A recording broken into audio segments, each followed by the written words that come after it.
She thought it was just another quiet morning until 4 black SUVs rolled up like a wall around her tiny roadside stall.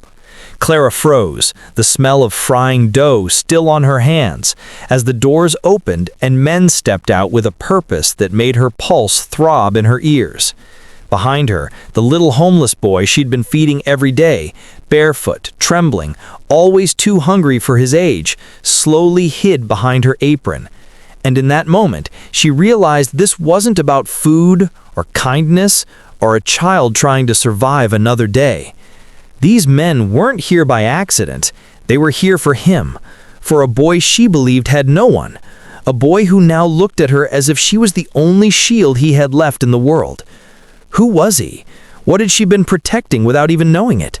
And why today, of all days, had they finally found him? Before we dive deeper, let us know in the comments where you're watching from. We'd love to hear from you. And if you're new here, click on the subscribe button so you never miss any of our upcoming videos. Mama Tola had lived most of her life in the kind of quiet that comes from losing more than you gain, yet still choosing to be kind anyway. She was a widow, gentle in spirit, and known across the dusty intersection for her small wooden food stall, a place where the aroma of beans, rice, and pepper stew lingered in the air long after the pots were empty. Her neighbors admired her, not because she had much, but because she gave from the little she had, often handing out food to strangers with nothing more than a tired smile.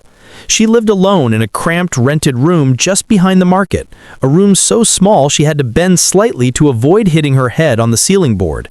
Yet every dawn she was up, sweeping the sand off the wooden table, heating the oil, preparing to serve the same crowded street that barely noticed her existence. Except for one boy, and he noticed everything. Kenny appeared at the exact same time every morning, silent as the sunrise. He was 7, maybe younger, small, underfed, always holding his elbows as though trying to warm himself. His feet were bare, caked with dust from sleeping God knows where, and whenever Mama Tola placed food in his hands, he whispered apologies under his breath, as if eating was a privilege he didn't deserve. He never asked for much, a small plate, a corner to sit, a moment of safety, but he never stayed long enough for questions. He spoke softly, ate quickly, bowed his head, and ran off before anyone else approached. To most people, he was just another street child drifting through a busy Lagos-style market, swallowed by the noise of buses honking, women bargaining, and generators rattling in the background.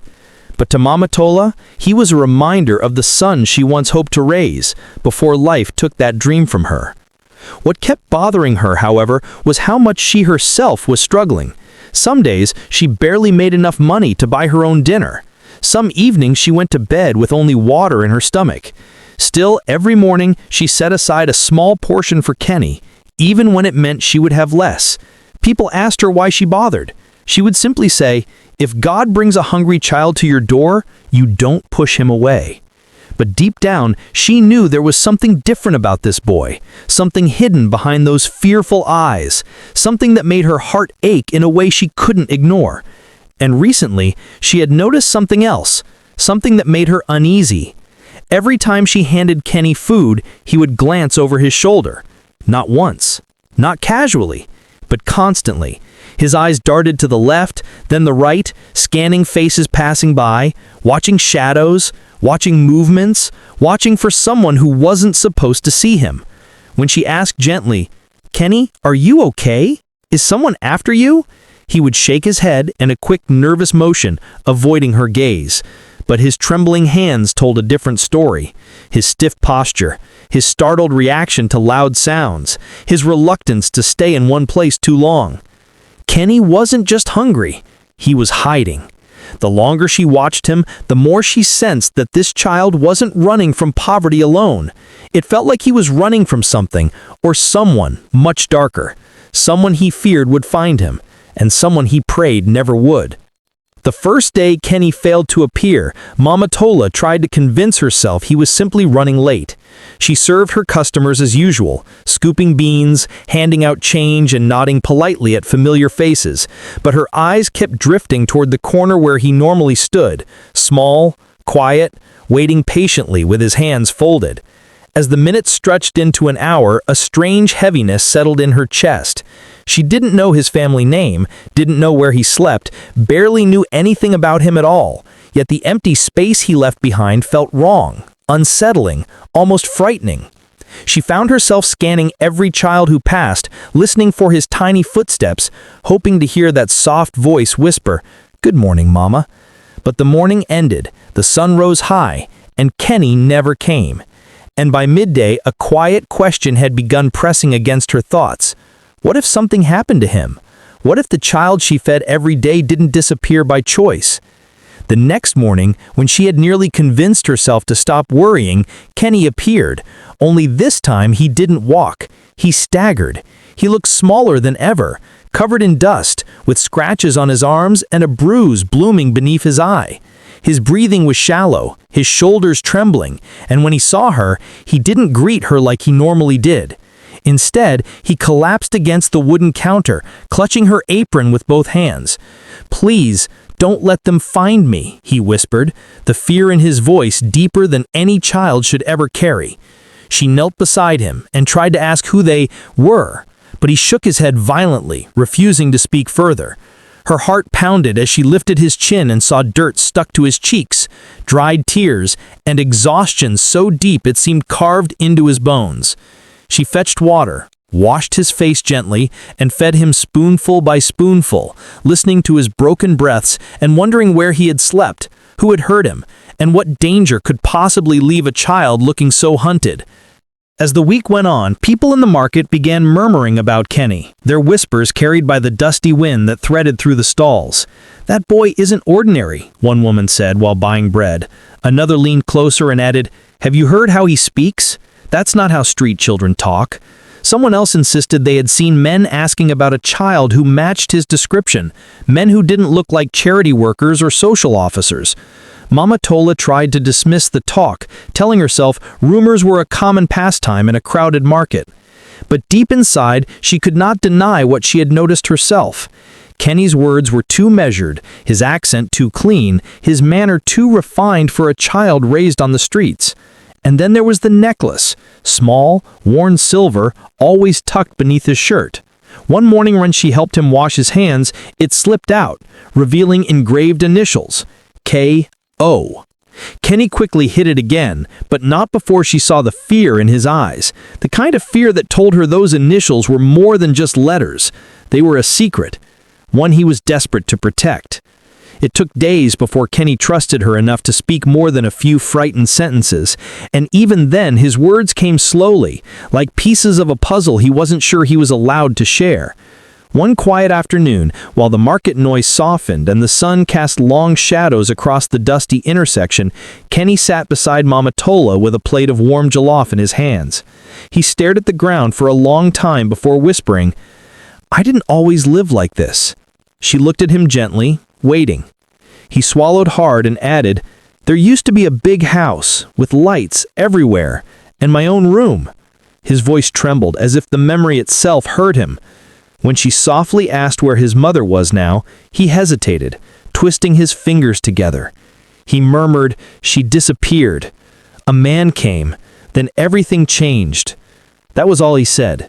Every time she tried to ask more, he closed up, shaking his head with fear that seemed far older than 7 years old.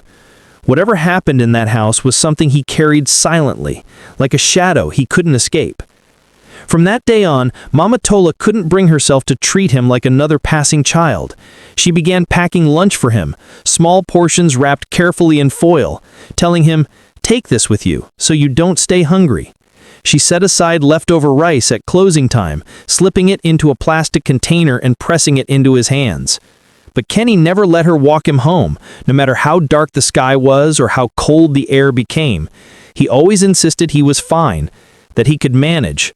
And though she nodded, something inside her tightened each time he walked away alone, disappearing into the maze of the market with nothing but a thin shirt and a trembling voice saying, "Thank you, Mama." One evening, after watching him limp away with tired steps, she couldn't hold back her worry any longer. She decided to follow him quietly, keeping a distance so he wouldn't see her. The market was thinning out, stalls closing one by one, generators shutting off with loud clicks. She watched him turn into a narrow path, then another, walking slower than usual. He clutched his container of rice like it was treasure. He glanced over his shoulder twice, confirming the fear that had lived in his eyes since the first day she met him. Finally, he stopped near an old warehouse at the edge of the industrial yard, a large building with rusted metal doors and broken windows that had long been abandoned. She hid behind a pile of crates, watching as Kenny squeezed through a small opening in the gate. When she peeked around, her heart broke. There he was, curled up behind the locked warehouse, shivering against the cold concrete, his thin arms wrapped around himself for warmth. No blanket, no mattress, nothing but shadows and night air that bitted his tiny frame. And in that moment, one question echoed in her mind louder than the distant traffic, louder than the buzzing lights, louder than her own heartbeat. Why would a child who once lived in a mansion now be sleeping like this? The sight of Kenny shivering behind that warehouse haunted Mama Tola through the night. She lay awake in her small room, listening to the hum of distant generators and thinking of the child curled up alone under an open sky. By morning, she had made up her mind. Whatever his past was, whatever secrets he was carrying, no child deserved to live in fear like that. She decided she would take him to the police, somewhere safer, somewhere he could be protected, somewhere someone would look for his family and give him the care he needed. She rehearsed the words in her mind while stirring her early morning pot of beans, imagining how she would explain everything. But when Kenny arrived at the stall, eyes swollen from lack of sleep, and she gently said, "Kenny, I want to help you.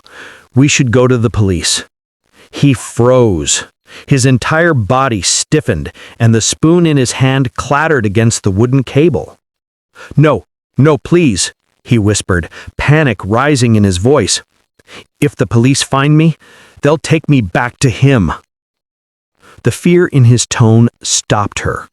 She felt the hair rise on her arms. She knelt beside him, placing her hands softly on his shoulders. "Back to who, Kenny?" she asked carefully. But instead of answering, he shook his head, trembling so hard she thought he might collapse again. His lips parted, but no words came out, only a frightened breath. Whatever name he was too afraid to speak seemed to choke him. His silence told her more than any explanation could have. This wasn't simple disobedience. This wasn't childish fear of authority. This was terror rooted deep in something he had lived through. After a long moment, he reached into the pocket of his torn shorts and pulled out a small, worn piece of paper. He didn't hand it to her immediately. He stared at it first, as if debating whether showing it would put him in danger. Finally, he pressed it into her palm. When she unfolded it, her breath caught. It was a torn photograph, a much younger Kenny standing in front of a beautiful home, wearing clean clothes, smiling the kind of smile he no longer remembered how to make. Beside him stood a tall man dressed in expensive clothing, but the man's face had been violently scratched out with something sharp. Deep lines carved over and over, leaving only a ghostly outline where a face should have been. Mama Tola looked up at Kenny, searching his eyes for answers, but he stared at the ground, tears collecting at the corners of his lashes. Why would a child destroy the only photograph he had from his past? What had this man done to make Kenny erase him so completely? But just when life finally felt normal again, a shadow crept back into Mama Tola's world. It started with a black car, quiet, slow, deliberate, rolling past her roadside stall as if counting her breaths. She dismissed it the first day, but when the same car returned the next morning, moving even slower than before, something inside her stomach tightened. It wasn't curiosity, it was fear. Mama Tola felt eyes on her, eyes that weren't hungry for food, but hungry for answers. Instinctively, she moved Kenny into the small back room, a place she had always used for storing beans and pepper, but today it became a hiding place, a shelter, a shield. The car drifted closer, too close, close enough for the engine's low rumble to shake the buckets on her table. Then, without warning, it sped off, like a ghost fleeing the day life. And just when she thought that was the end of it, she found something. Something lying exactly where the car had been parked. A torn photograph. Another piece of a story she didn't yet understand. Only this time, the picture hit harder. Because in this one, Kenny wasn't the dirty, hungry child she met on the roadside. He was clean, well-dressed, standing in a massive compound with walls taller than any building she had ever seen. A compound only the wealthy could own. The image raised a question that dug deeper than any wound. Why would a child who clearly belonged to wealth end up starving on the street? And who were the people watching him now? With that single photograph, a new mystery opened, one that neither Mama Tola nor Kenny was prepared for. Just when Mama Tola thought the worst danger was the mysterious car, the story took a brutal turn. Kenny collapsed. No warning, no cry, no stumble.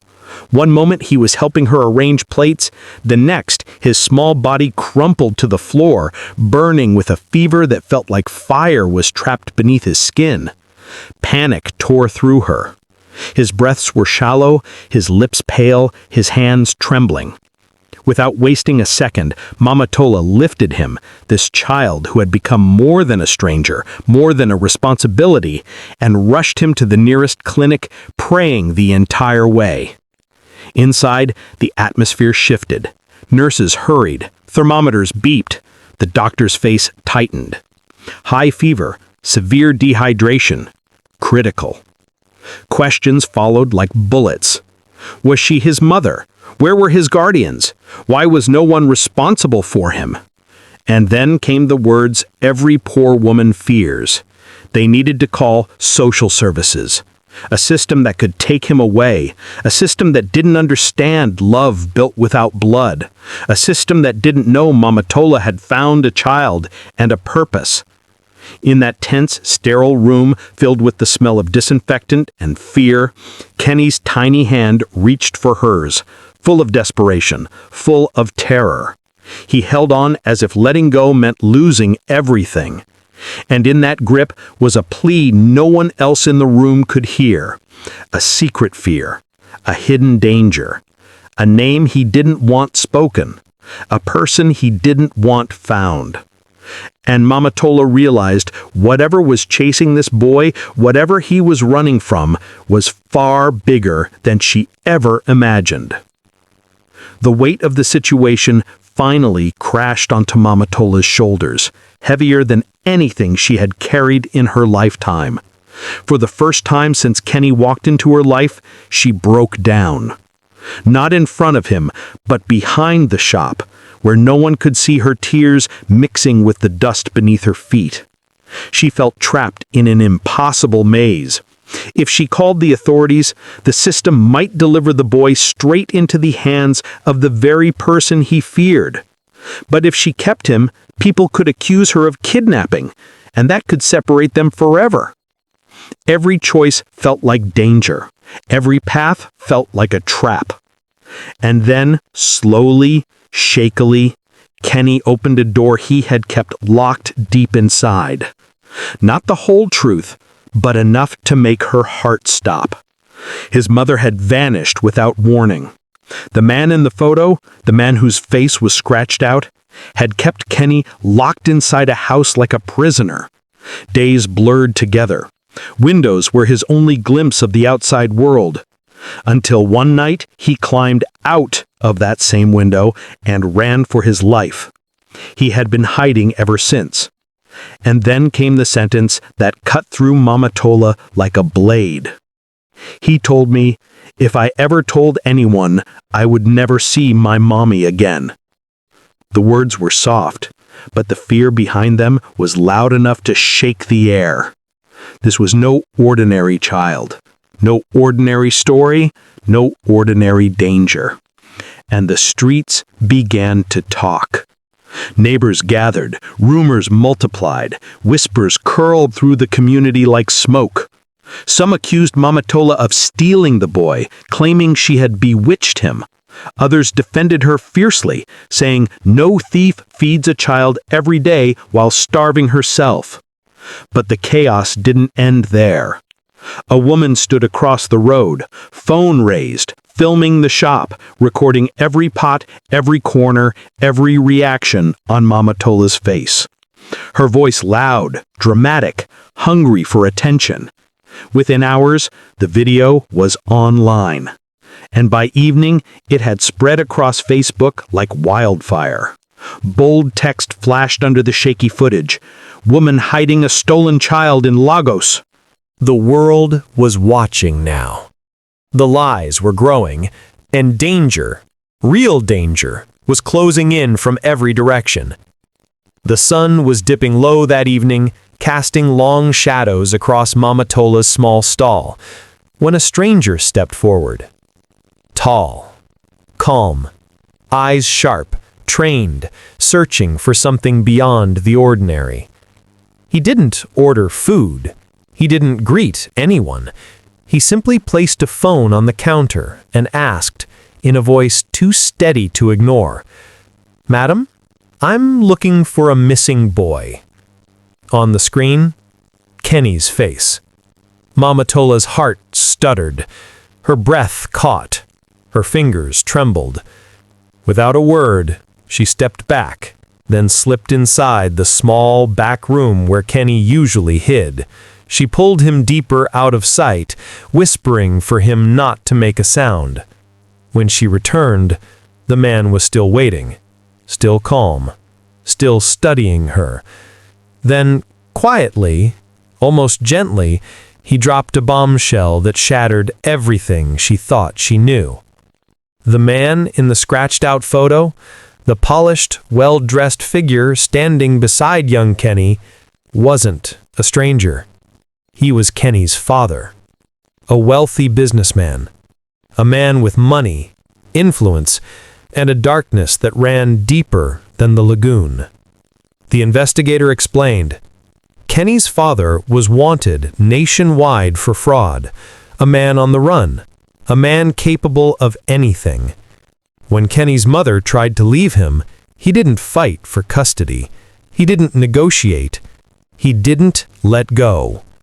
He kidnapped his own child, kept him locked away from the world, hidden behind gates and tinted windows, a prisoner in his own home. Kenny's escape had thrown everything into chaos. Then came the next blow, the one that made Mama Tola's knees weaken. Kenny's mother was alive. She had been searching for her son for months, tirelessly, desperately, grieving but refusing to give up. Her family hired private investigators and security teams, the same SUVs that had been seen circling the area, not to harm Kenny, not to take him back to danger, but to bring him home. The investigator's voice softened as he spoke the final words. "Madam, if we don't find Kenny soon, if we don't get him back to his mother, she may never recover." And just like that, every secret, every fear, every unanswered question fell into place. The storm was coming, and Mama Tola stood at the center of it all. Evening settled over the dusty intersection, but the air felt heavier, thicker, as if the world itself was holding its breath. And then, the sound that had haunted Mama Tola for days returned. Engines, deep, powerful, approaching fast. 4 black SUVs rolled into view, not passing by this time, but slowing, aligning, and stopping directly in front of her stall. One by one, the engines cut off. Silence fell, sharp and absolute. Kenny's tiny hand clutched the back of Mama Tola's wrapper, trembling so hard she could feel the fear vibrating through him. His voice was only a whisper. "Are they taking me back?" But before she could answer, the doors opened. All 4. At once. Boots touched the ground. Men stepped out, calm, alert, scanning the area with trained eyes. And then, from the second SUV, a figure emerged. A woman. Elegant, well-dressed, but broken. Her steps unsteady, as if every movement cost her strength she no longer had. Her eyes swept the roadside, the pots, the tables, the stall. And then they landed on him, Kenny. Her hand flew to her mouth. Her breath shattered. Her knees nearly gave way beneath her. Tears blurred her vision instantly, raw, unstoppable, overflowing with months of terror, searching, and hope too fragile to survive. It wasn't a question. It wasn't a guess. A mother knows her child. Her voice broke on a single whisper. Kenny? And in that moment, the world around them dissolved. The rumors, the danger, the fear, none of it mattered. A mother had found her son. At last. In the quiet that followed, the truth finally came together, not in whispers, not in guesses, but in the trembling words shared between a grieving mother and the weary investigator who had chased every faint lead. Kenny's father had taken him, not out of love, but out of control, fear, and a fury that grew after Kenny's mother tried to break free from his dangerous world. Kenny had escaped through a window on a night when the shouting became unbearable, running until his small legs could no longer feel the ground beneath them. He hid wherever darkness would accept him, staying away from adults, because his father once told him, "If anyone finds you, you'll never see your mother again."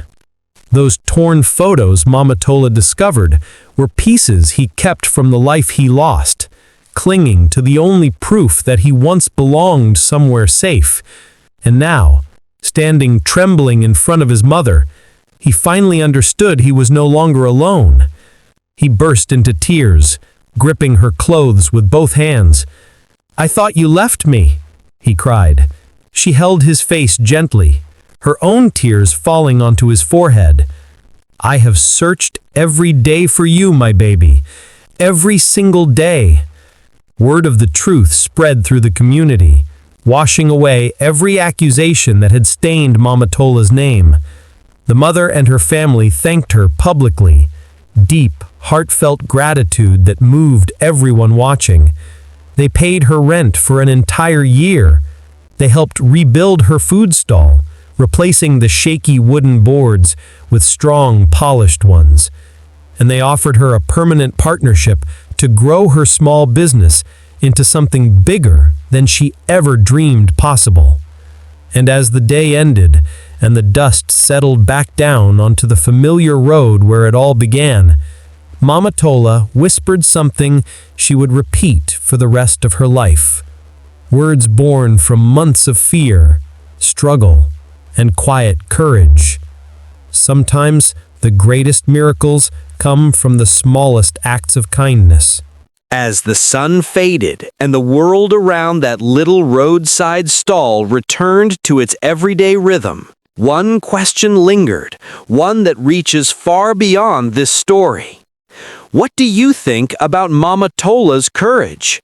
How many people, weighed down by their own struggles, would still choose compassion the way she did? And if a frightened child came to you, hungry, trembling, and alone, would you have done the same? Moments like these remind us that the strongest heroes are often ordinary people who simply refuse to turn away. If this story touched your heart the way it touched ours, hit that like button to help us reach more people. And subscribe if you want more powerful, emotional stories every day.